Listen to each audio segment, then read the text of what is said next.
Hello students, today we're going to look into your next poem called No Men Are Foreign, which is written by James Kirkup. He is a writer who explains about the equality on the earth. Though every human being are of different caste, different tribe, different religion, but everyone are created by the same God.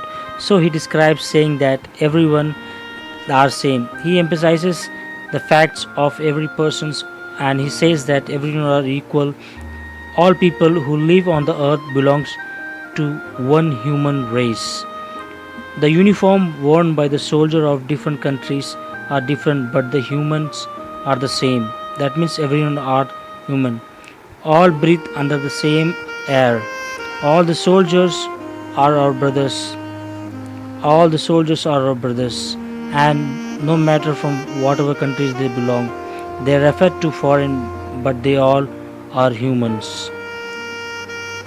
The poet says everyone gets sunlight and water and all the natural resources from the same source as we all get. So he considers that all men are equal.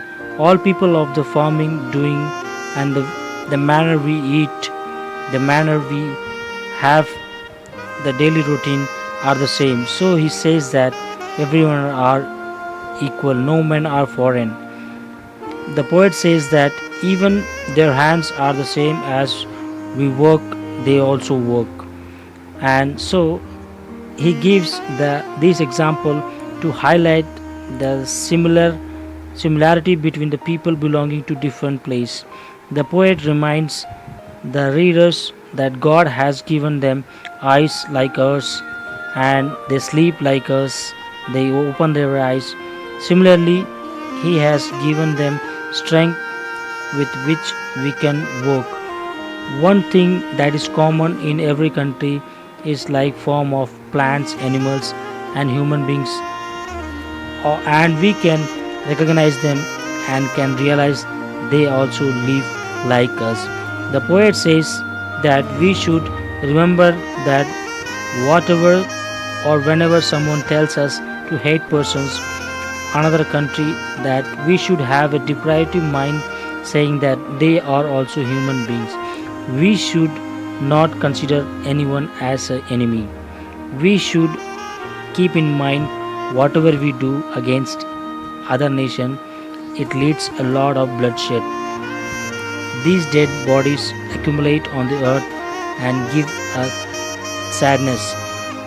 The fire and the dust and the empty thing which also affects us. He ends the poem by writing the first line in reverse saying that remember no men are foreign, no men are strange. Again I repeat, no men are foreign, no men are strange. All men are alike, they eat, they live and they die like we do. We should not consider people of other nations as our enemy. Here ends your poem.